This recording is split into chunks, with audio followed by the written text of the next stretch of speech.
Oke, assalamualaikum warahmatullahi wabarakatuh. Waalaikumsalam warahmatullahi wabarakatuh.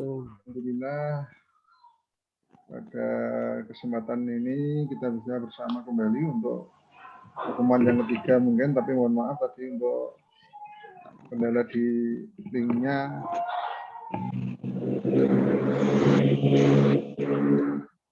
Bapak Ibu yang kami hormati, untuk kali ini sebagaimana yang telah kita dapat schedule-nya di pertemuan kemarin, Kamis tanggal 18 Maret 2021. Kegiatan kita adalah sementara yang pertama mendengarkan hasil pelaksanaan pendampingan yang pertama. Yang pertama ini maksudnya pendampingan yang pertama dari kegiatan UJT 1, UJT 2.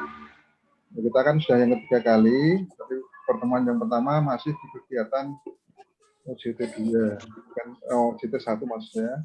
Untuk pertemuan yang pertama di UJT 2 kemarin tanggal 8 Maret, dan yang kedua ini untuk pendampingan yang kedua di UJT yang kedua itu mendengarkan hasil pelaksanaan pendampingan 1, memberikan masukan teknis pelaksanaan, kemudian terkait dengan binder dan penyusunan proposal. Ya, tapi ini tidak baku, artinya Bapak Ibu nanti tergantung dari sejauh mana Bapak Ibu melakukan kegiatan-kegiatan yang telah dilaksanakan. Artinya mungkin ada yang sudah melaksanakan bimbel, PKKS-nya sudah, atau ada yang belum. Nanti kita fleksibel saja untuk kali ini. Tapi di agenda kami mungkin sampai pada penyusunan proposal. Alhamdulillah saat ini Bapak Ibu sudah menyusun proposal. Itu di antara agenda kita yang akan kita laksanakan bersama pada yang ini. Dan nanti mohon Bapak Ibu untuk menyampaikan beberapa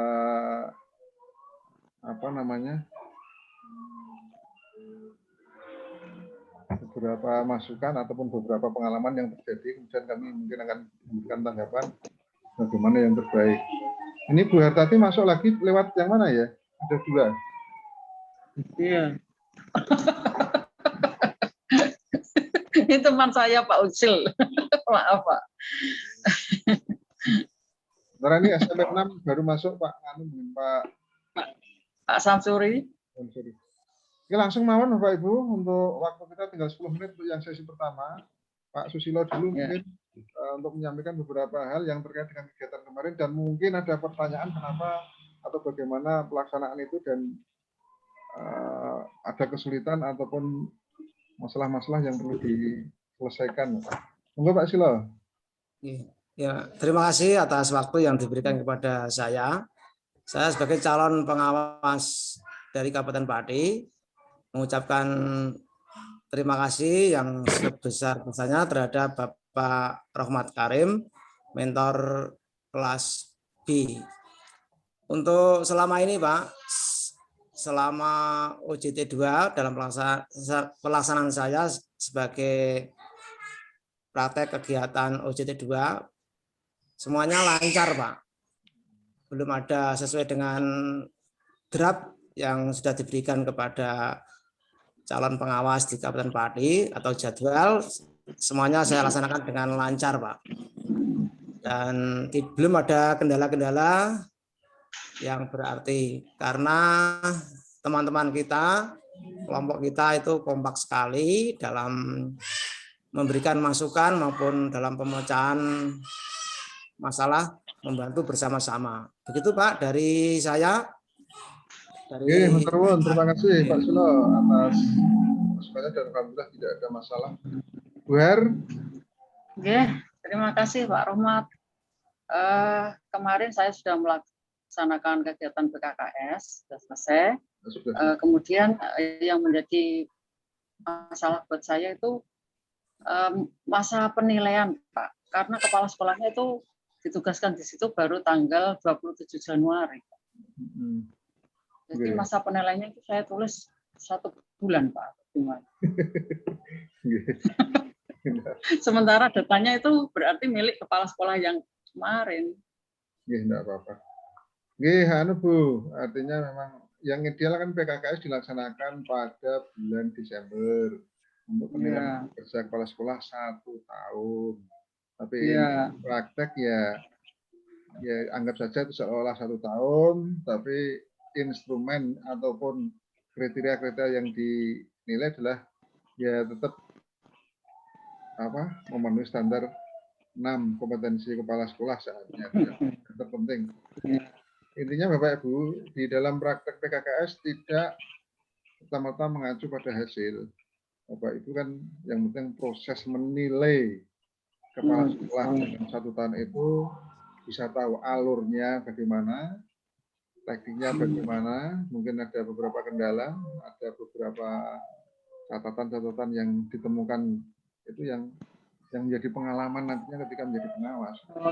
Jangan menilai seperti PKKS yang dilaksanakan untuk mungkin penilaian kerja yang diasumsikan untuk mungkin periodisasi ataupun menilai kepala sekolah dalam rangka menuju ke apa istilahnya ya, periode yang berikutnya atau berapa. Yang penting Bapak Ibu punya pengalaman untuk menilai kepala sekolah dan praktek itu cukup Bapak Ibu. Nah, nanti dengan laporannya monggo lah. Itu saya kira fleksibel saja. Artinya yang dinilai seolah 1 tahun, tapi itu instrumennya kan tidak masalah. Penting Ibu itu kan instrumennya ini, cara penilaiannya seperti ini, begitu seterusnya sampai yang terakhir, sampai supervisinya itu. Iya. Pak Swidarta, mungkin? Iya, ya sama Pak. Sama dengan Bu Suwartati ini kasusnya. Untuk tempat magang saya ini kepala sekolahnya baru. Untuk di SMP saya juga kepala sekolahnya baru Pak ini. Sehingga ini untuk penilaiannya juga ini sama seperti Bu Suwartati itu. Nah ini mohon untuk pencerahannya supaya nanti dalam melakukan proses penilaian ini bisa berjalan lancar. Dan kemudian kemarin saya sudah konsultasi dengan kepala sekolah. Ini untuk penilaian PKKS memang saya ini dari Margorejo 1 gitu lah. Terus ini yang lama ini Pak Budi ini bagaimana gitu. Yang kemarin juga begitu lah. Ini mohon untuk pencerahannya. Ini seperti tadi Bu Suwartati. Terima kasih Pak. Pak Sudarto berarti sudah terlaksana belum Mbak untuk PKKS-nya? Ya sudah Pak, yang untuk kemarin, tapi ini sudah saya laksanakan ini untuk kemarin gitu. Nah ini insya Allah nanti besok hari Jumat, besok ini saya juga mau ke sana lagi Pak. Ini untuk dalam rangka? Ya untuk PKG dan seterusnya untuk menyempurnakan Pak ini karena itu belum lengkap semuanya begitu. PKKS-nya sudah selesai Pak Sri. Dan Bu tadi sudah selesai ya PKKS-nya? Sudah selesai Pak. Kalau Pak Susilo, PKKS-nya sudah selesai belum Pak? Sudah Pak, sementara sudah tinggal mengetik, sudah selesai semua. Oke, terima kasih. Kalau berarti sudah selesai untuk PKKS-nya hanya masalah kendala teknis di masa penilaian. Saya kira tidak. Artinya di pihak pengajar pun akan memaklumi. Yang inti terpenting adalah kita memang praktek dan tahu betul itu masa penilaiannya kan itu bukan menjadi urusan kita karena kondisi memang yang memaksa seperti itu. Dan saya kemarin belum sempat memberikan contoh catatan kepala sekolah seperti apa seandainya di kepribadian itu yang ditemukan itu malah belum sempat saya berikan contoh, tapi sudah terlaksana malah alhamdulillah sudah bagus. Kami sudah punya contoh seandainya di instrumen ini, di kompetensi ini biasanya indikator yang muncul di perilaku apa saja. Akhirnya kita punya panduan, jajal di tekokno. Seandainya masalah keimanan, takwaan, ibadah, dan seterusnya. Tapi alhamdulillah sudah terlaksana dengan baik. Oke, untuk Pak Samsuri, monggo Pak Sam. Assalamualaikum warahmatullahi wabarakatuh. Untuk kami Pak, ini pada prinsipnya sama dengan teman-teman yang lain bahwa memang hampir semua kepala sekolah yang jadi magang 2 ini baru semua. Namun untuk kami tidak jadi masalah. Jadi kepala sekolahnya cukup bagus dan proaktif. apa yang kita butuhkan, beliau selalu memberikan respon yang positif dan memfasilitasi kami, sehingga untuk kegiatan PKG memang kita diberi dokumen yang lama dari kepala sekolah yang lama, karena memang itu penilaiannya Desember 2020. Kemudian untuk PKKS ini juga kami sudah melaksanakan, sehingga kami sudah memperoleh apa itu Hasil. yang kita butuhkan, data-data, sehingga tidak ada masalah Pak untuk kami Pak. Terima kasih. Dan ini informasi untuk kegiatan kami besok hari Senin itu sudah melaksanakan kegiatan IHT. Terima kasih Pak. Assalamualaikum warahmatullahi wabarakatuh. Oke, terima kasih Bapak Ibu yang telah selesai melaksanakan kegiatan. Kelihatannya yang telah dilaksanakan Bapak Ibu adalah tentang PKKS dan PKG. Alhamdulillah, berarti kalau sebenarnya yang terberat di kegiatan itu di PKKS Bapak Ibu. Karena biasanya Bapak Ibu kepala sekolah itu kasusnya sering menghindar. Kalau di praktek dengan PKKS, praktek-praktek seperti itu sering terjadi di daerah lain, tapi alhamdulillah kalau di Padi tidak ada masalah untuk Bapak Ibu kepala sekolah. Artinya ketika dimintai oleh Bapak Ibu untuk menyiapkan beberapa alat bukti yang akan dinilai untuk PKKS-nya, berarti mereka proaktif. Dan ini satu kondisi yang menguntungkan bagi Bapak Ibu, dan tolong segera dirancang untuk laporannya, karena nanti mau tidak mau Bapak Ibu akan dituntut untuk dokumen-dokumen yang disertakan dalam laporan LPP. Barangkali nanti bisa disimak contoh-contoh laporan yang mungkin pernah kami sampaikan. Adanya di PKKS atau apa saja pendukungnya itu disimak, dilihat lagi. Tidak harus persis seperti itu, karena memang kondisi di Pati kan beda dengan kondisi yang ada di yang lain. Nah, sekali lagi terima kasih untuk PKKS-nya. Kemudian yang berikutnya Bapak Ibu, kami juga ingin tahu untuk yang, berarti kalau Pak Samsuri, Senin kan melaksanakan IHT. Iya. Yang lainnya Pak Silo sudah IHT. Iya, Untuk untuk panduan sudah jadi Pak, Insya Allah sudah Jadi siap. Bimlat untuk besok Senin ya. Artinya itu di kegiatan Bimlat, bentuknya mungkin ada IHT, Pak Samsuri IHT, Buhar. Iya. IHT Sama Pak. Iya. Sudah datang ke? Saya workshop Pak. Oh, yang nanti ya workshop. Ini Pak Silo, nanti apa? Sama Pak, workshop Bimlat melalui workshop itu. Oke. Besok Rabu pelaksanaan. Oh, besok Rabu. saya hari Kamis Pak, insya Allah. Tanggal 25 ini karena permintaan dari kepala sekolah ini, mohon maaf ini tempat saya mungkin terlambat sendiri ini. Karena koordinasi dengan Bapak Kepala Sekolah, beliau sanggupnya hari itu karena mengumpulkan guru-guru Pak ini. Oke. Oke, artinya tidak masalah Bapak Ibu, soal waktu itu kan tentang schedule saja, kita yang menyesuaikan dengan kondisi yang ada di sekolah. Karena kalau sudah ada kegiatan yang mungkin tidak dapat kita masuki untuk kegiatan kita, ya kita yang menyesuaikan. Apalagi ini kadang-kadang sudah di sekolah itu sedang berlangsung, ada yang PTS, ada yang lainnya, kita sendiri yang menyesuaikan. Untuk kegiatan Bimlat yang kemarin mungkin sudah disinggung juga Buhar, siapa saja yang datang itu ya insya Allah fleksibel saja sekali untuk siapa yang diundang. Artinya ada yang melibatkan sampai tingkat dinas seandainya, monggo. Tapi tidak harus seperti itu. Artinya Bapak Ibu ketika sudah membuat rencana kegiatan dan itu sudah matang, yaitu yang dilaksanakan. Masalah dinas itu hanya masalah seremonialnya saja. Jadi inti di kegiatan bukan di seremonial, tapi pelaksanaan dari pemateri itu sendiri. Hanya saja kelengkapan-kelengkapan yang dibutuhkan itu tolong sudah dipenuhi. Yang pertama, ya mestinya Bapak Ibu sudah menyusun tim lah, artinya seperti seolah-olah seperti panitia kecil yang terdiri dari teman-teman Bapak Ibu yang ada di sekolah. Semuanya tolong dilibatkan karena mereka biar punya rasa memiliki dari kegiatan itu. Kemudian yang kedua,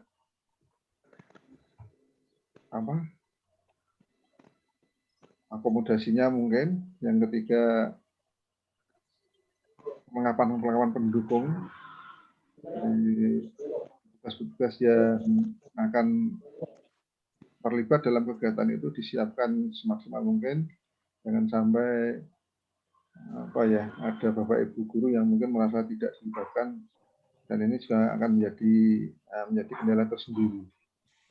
Hanya saja sasaran Bapak Ibu kami tidak tahu. Yang terpenting Bapak Ibu memberikan BIMLAT itu tepat sasaran. Ada yang di tempat-tempat yang lain mungkin satu sekolahan gurunya diambil semua. Ada yang beberapa bagian. Artinya ketika dirasa yang senior dan sudah mampu, ada yang tidak dilibatkan. Ada yang pemula saja, ada yang macam-macam. Apa yang menjadi latar belakang untuk mengadakan IHT itu. Seperti mungkin Pak Sudarto, mungkin karena tentang IT, pengalaman IT mungkin ya bisa saja yang diambil yang kurang-kurang mampu. Tapi kalau semuanya juga tidak menjadi masalah. Yang tidak kalah penting Bapak Ibu, untuk dokumen BIMLAT, Bapak Ibu usahakan membuat video. Jadi minta tolong salah satu teman di antara tim tadi, tolong ditunjuk menjadi istilahnya apa ya, tukang syuting. Dokumentasi. Ya, dokumentasi. Tapi dalam bentuk video, Bapak Ibu. Nanti bisa ditampilkan ketika di gelar karyanya. Gelar karya itu juga ditampilkan sangat bagus.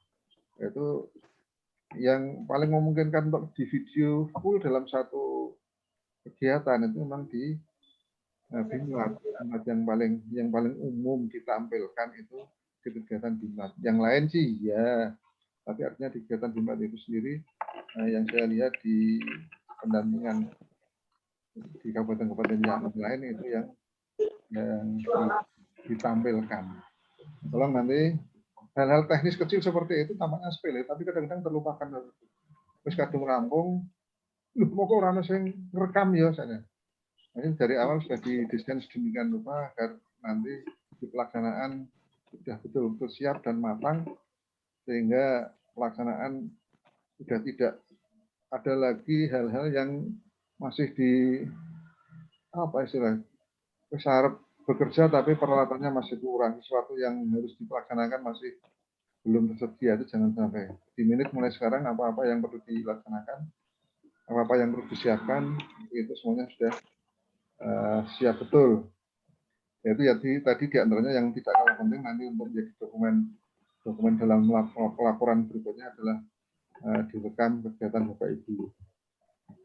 Kalau masalah yang lain tentang luar kemarin memunculkan ada sertifikat itu bukan kita Pak Bapak Ibu.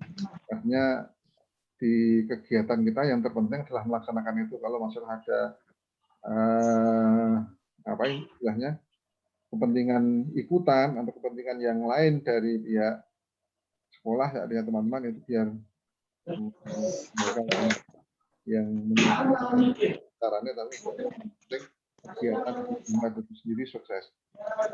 Nah, tidak kalah penting juga Bapak Ibu untuk kegiatan BIMLAT juga instrumen yang diperlukan untuk hasilnya. Bapak Ibu ketika melaksanakan BIMLAT kan ada instrumen seperti kalau di KKM gitu. Jadi indikator keberhasilan Bapak Ibu yang ingin dicapai bagaimana?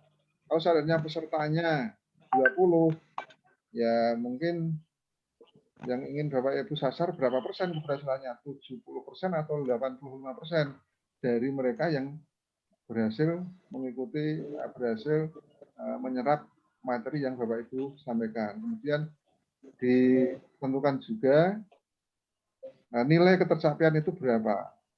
Jadi ada dua indikator. Yang pertama, nilai ketercapaian dianggap tercapai itu nilai batas minimalnya berapa. Yang kedua, jumlah peserta itu dianggap berhasil berapa persentase. Persentase dari peserta itu berapa, yang dianggap tuntas itu nilainya berapa, itu yang perlu dibuat rentang itu, dan instrumen itu juga disiapkan mulai sekarang. Jadi Bapak Ibu ketika besok melaksanakan, jangan sampai malah bingung apa instrumennya. Nah, instrumen itu macam-macam tergantung Bapak Ibu. Ya, kalau dari segi keaktifan mungkin bisa dilihat dari pengamatan, tapi kalau segi kemampuan profesional mungkin Bapak Ibu bisa membuat semacam alat ukur tes. Seperti Pak Sidarto mungkin memerlukan alat ukur tes itu, atau mungkin pengamatan dalam bentuk produk, jelas karena bentuknya workshop. Nah, kalau produk malah mudah. Nanti dinilai dari produknya, nanti bisa hanya saja tetap diberi panduan skornya. Sehingga nanti Pak Sidarto tidak kesulitan ketika menentukan si A, si B, si C nilainya berapa, kemudian tuntas tidak, dihitung dan jumlah yang tuntas berapa, yang belum berapa. Nah, itu harapan dari sebuah kegiatan yang BIMLAT, dan nanti ini tentunya akan kita laksanakan terus-menerus sampai ketika Bapak itu menjadi pengawas. Alurnya memang seperti itu. Yang pengawas sekarang ya mestinya memberi contoh yang seperti itu, dan itu memang salah satu kegiatan pengawasan akademik. Bapak Ibu, untuk besok kegiatan BIMLAT itu merupakan salah satu kewajiban untuk pengawasan akademik. Kalau kemarin di PKKS itu masuk ke penilaian kinerja guru, kinerja kepala sekolah, ya ada manajerialnya juga di kepala sekolah. Itu sudah praktek juga malah, alhamdulillah. Nah, sekarang BIMLAT-nya sudah. Nah, itu Pak, Pak. Monggo. Ya, terima kasih Pak. Untuk kegiatan saya IHT itu nanti, instrumen yang saya sediakan itu satu, instrumen untuk mengetahui student well-being. Jadi sebelum diberikan media pembelajaran Google Siswa itu student well-being-nya bagaimana. Terus sudah saya angkat, itu sudah saya bagikan Pak. Kemudian yang kedua itu instrumen tentang sikap peserta. Sikap peserta. Ya, yang ketiga kemampuan peserta IHT untuk menggunakan Google Suite itu. Jadi tidak ada prioritas Pak di situ. Jadi hanya betul seperti itu, Pak. Enggak apa-apa, Bu. Tidak ada prioritas. Tidak harus prioritas, karena kemampuan akhirnya yang Ibu harus ketahui kan hasil akhir. Iya. Hasil akhirnya artinya ketika nanti instrumen yang dibuat 1, 2, 3 tercapai berapa nilainya, 75 saya, tapi sudah dianggap. Tidak harus dari berarti awal. Tidak ada siklus 1, siklus 2 nggih Pak? Tidak ada nggih? Tidak usah. Ini kan BIMLAT. Kalau kita menggunakan penelitian, ya apa yang kita laksanakan selama BIMLAT itu saja yang diukur. Selesai, itu saja. Nilainya berapa, nah, tercapai atau tidak, itu nanti yang dilaporkan. Tapi sebagian besar tercapai. Kemudian yang lain mungkin ada yang perlu disampaikan untuk yang BIMLAT. Oh iya Pak, untuk saya Pak, untuk BIMLAT ini nanti ada pretest Pak. Pretestnya untuk mengetahui kemampuan dari guru di dalam membuat media itu. Artinya pengetahuannya tentang itu. Kemudian nanti untuk keterampilannya ini ketika guru melaksanakan praktik Pak. Ini nanti instrumennya juga sudah ada. Saya kebetulan menggunakan Zucamp dan Bendigam. Ini untuk media pembelajaran berbasis TIK dengan Zucamp dan Bendigam. Itu pertama saya adakan pretest dulu, kemudian yang berikutnya yaitu diberikan sebuah materi. Setelah nanti diberikan materi, kemudian nanti praktik. Setelah praktik, kemudian nanti terakhir yaitu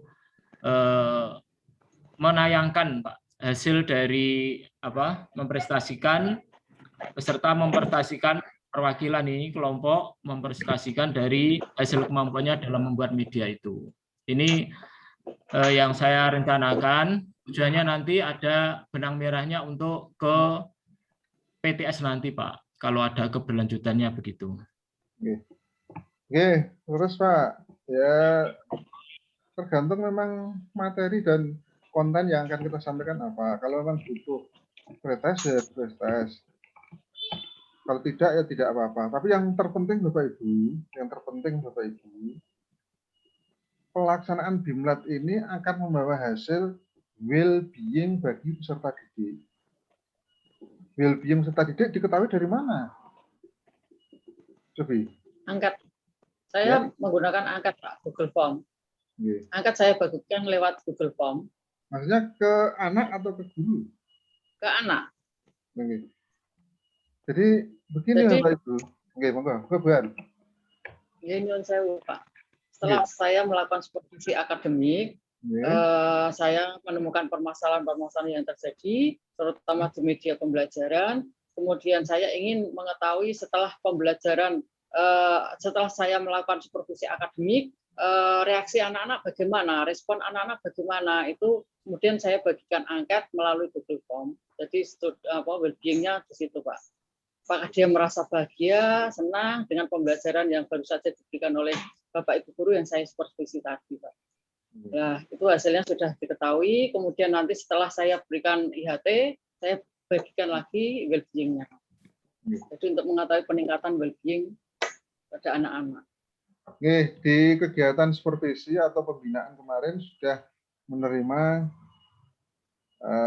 informasi dari peserta didik tentang well-being, artinya setelah ditindaklanjuti dengan kegiatan akademik itu siswa sudah sama dengan sekarang Bapak Ibu. Ketika Bapak Ibu sudah melaksanakan BIMLAT itu untuk mengetahui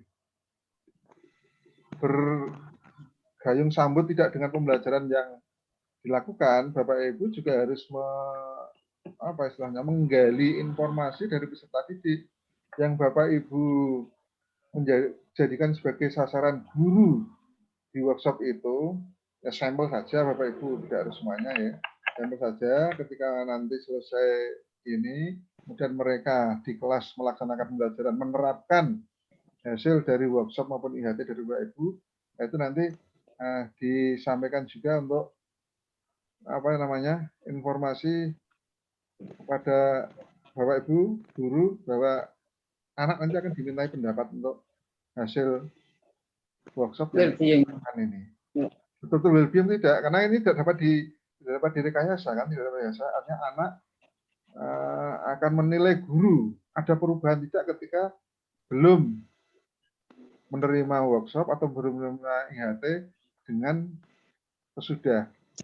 Perubahan tidak. Harapannya ya pasti ada perubahan. Artinya ketika setelah Bapak Ibu melaksanakan IHT ataupun workshop, kemudian mereka praktek di kelas, terus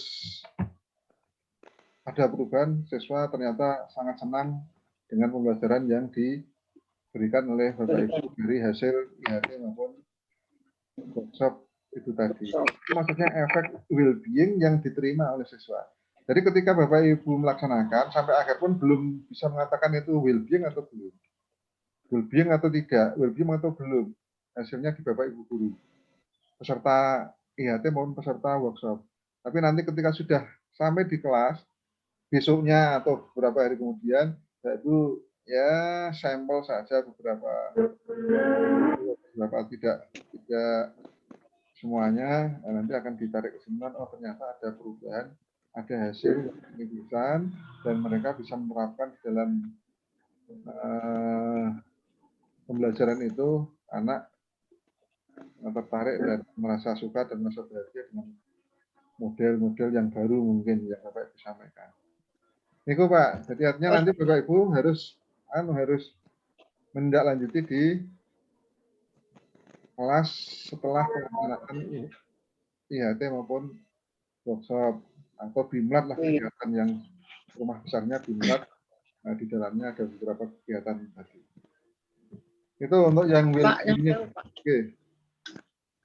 Untuk pelaksanaan BIMLAT itu nanti kan itu kalau kemarin kepala sekolah itu kan sebagai penyelenggara Pak. Jadi beliau itu kemarin tuh meminta tolong. Aduh, mati tenan ya. Tolong Bu, mati nih tenan piye?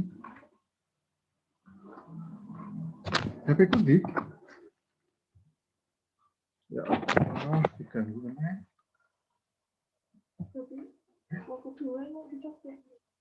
Oh, ada HP ini. Itu sih, pindu mati terus.